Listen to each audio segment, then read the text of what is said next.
Hola chicos, ¿cómo están? Dios los bendiga, espero que se encuentren muy bien. Comencemos con el estudio de nuestro contenido número 2. La primera parte de este contenido vamos a estudiar lo que son los organelos citoplasmáticos. ¿Ok? Recordemos que los organelos citoplasmáticos son toda aquella estructura que se localiza dentro de la célula.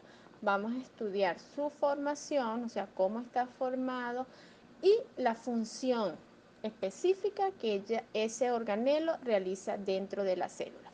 Comencemos estudiando lo que es la membrana celular y el citoplasma, que son las estructuras más importantes que posee la célula. La membrana celular es aquella que rodea, que recubre o es la bolsita, por decirlo así, donde se localiza la célula. Esta membrana en su gran mayoría puede ser selectivamente permeable. Esto me quiere decir que no deja entrar cualquier sustancia, solamente va a entrar la sustancia o los nutrientes que la célula necesita en un momento determinado.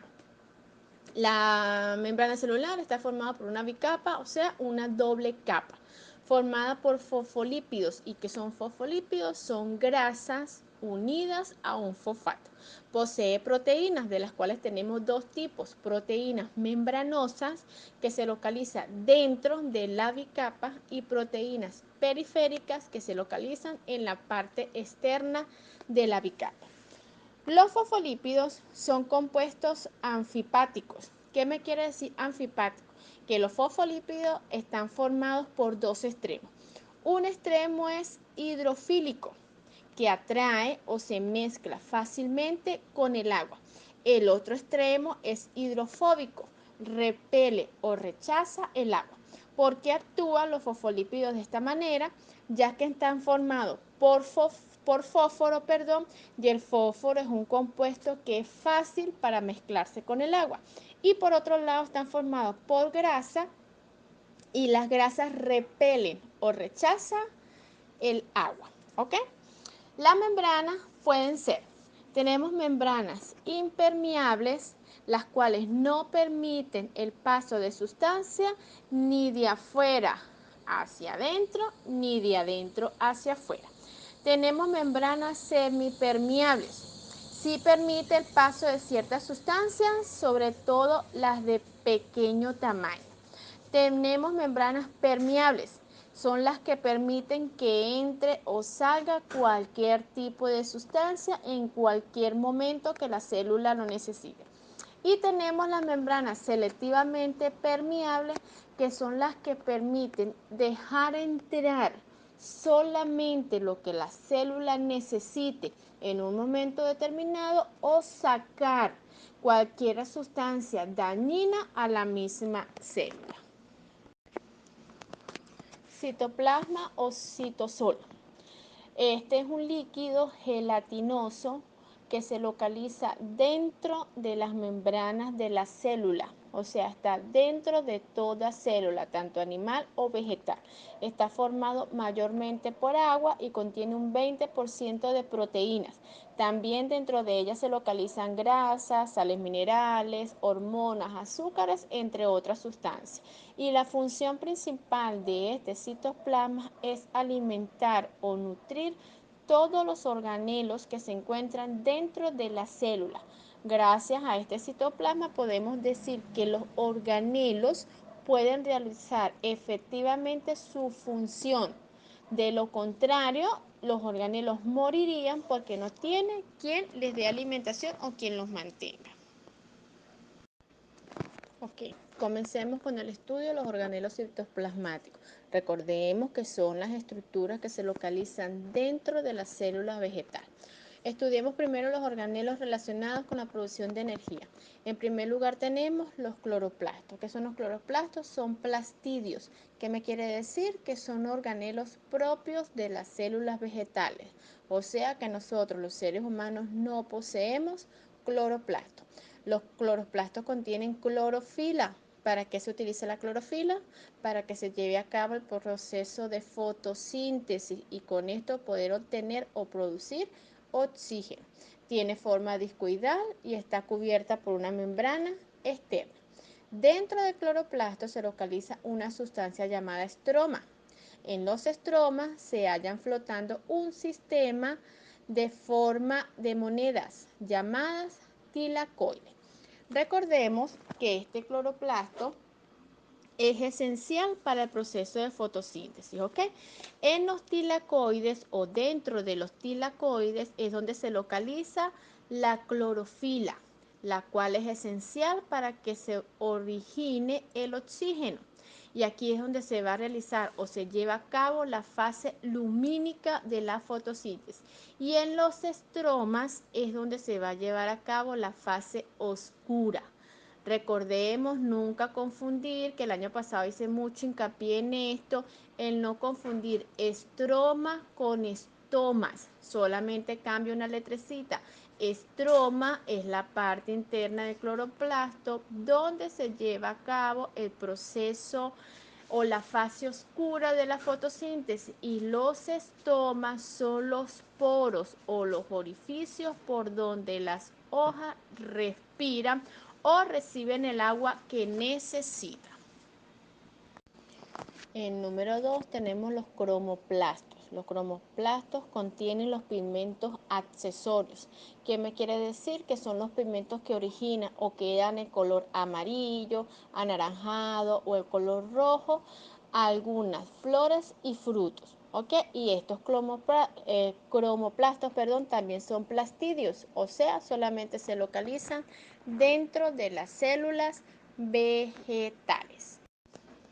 Y en número 3 tenemos las mitocondrias.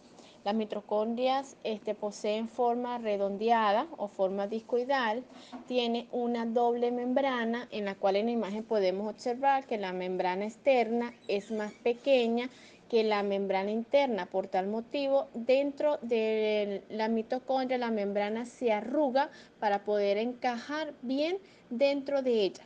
Un ejemplo más o menos como cuando estudiamos el cerebro, ¿ok?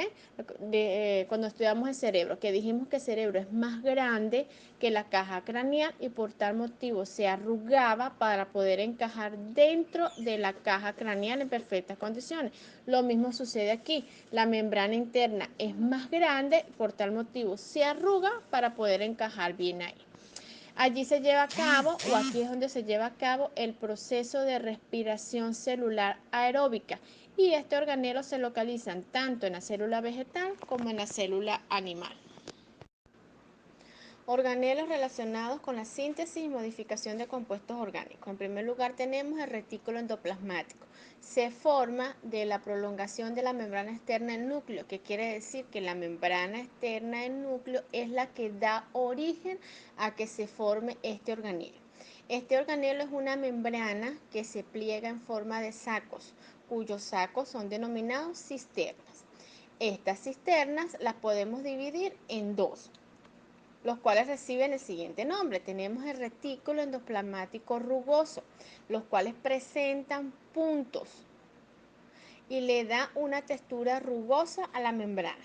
Estos puntos se denominan ribosomas y la función principal de los ribosomas es la elaboración del proceso de síntesis de proteínas. ¿Y qué es el síntesis de proteínas? La síntesis de proteínas es el proceso por el cual se componen nuevas proteínas a partir de aminoácidos. ¿Ok? Este proceso también transcribe el ADN en ARN. Pero en esta oportunidad no vamos a profundizar mucho en lo que es la síntesis de proteínas, porque esto lo vamos a explicar mucho mejor en el segundo lapso cuando estudiemos bien la estructura del ADN y del ARN. Ok, continuemos. La segunda tenemos el retículo endoplasmático liso. Este retículo no posee punticos, o sea, no posee ribosomas y son los encargados de realizar la síntesis de algunos lípidos. ¿Qué es la síntesis de algunos lípidos? Es la formación de nuevos compuestos. ¿Ok? Esto no quiere decir que el retículo endoplasmático se forma en dos partes o que hay dos retículos endoplasmáticos. Si observamos la imagen que tenemos acá, vemos que hay un solo retículo endoplasmático. Solamente el rugoso es aquella parte que posee los punticos, los cuales los punticos se llaman ribosomas. Y aquí en esos punticos es donde se va a realizar la síntesis de proteínas. Por ese motivo se llama retículo endoplasmático rugoso, porque tiene estos punticos. La parte del retículo endoplasmático que no posee los punticos, o sea, que no posee ribosoma, se llama retículo endoplasmático liso. En la imagen lo podemos observar. ¿Y qué hace o cuál es la función de ellos? Sintetizar algunos lípidos. Recordemos que los lípidos son aquellas estructuras encargadas de la reserva de energía. O sea, que hace la síntesis, formación de nuevos compuestos para la almacenación de energía.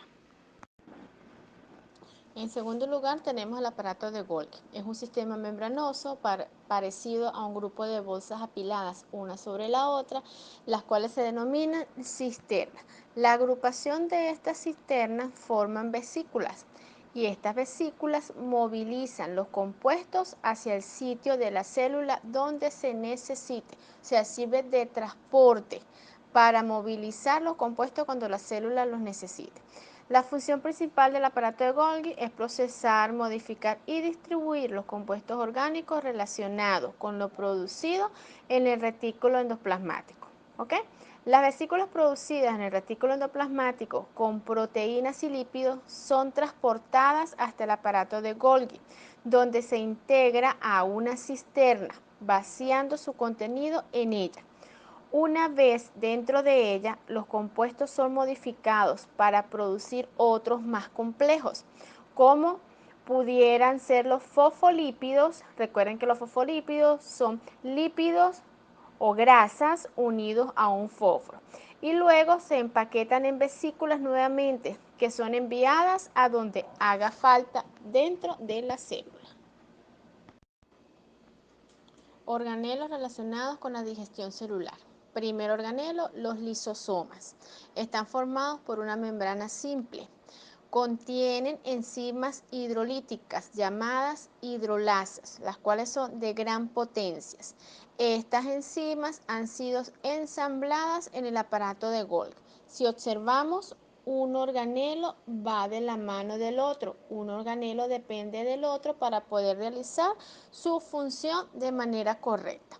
Estas enzimas intervienen en la degradación de las partículas alimenticias, o sea, destruye las partículas alimenticias tomadas por las células y trabajan en la degradación de las células muertas, o sea, destruye, desaparece, descompone tanto los alimentos que entran a las células como la misma célula cuando muere.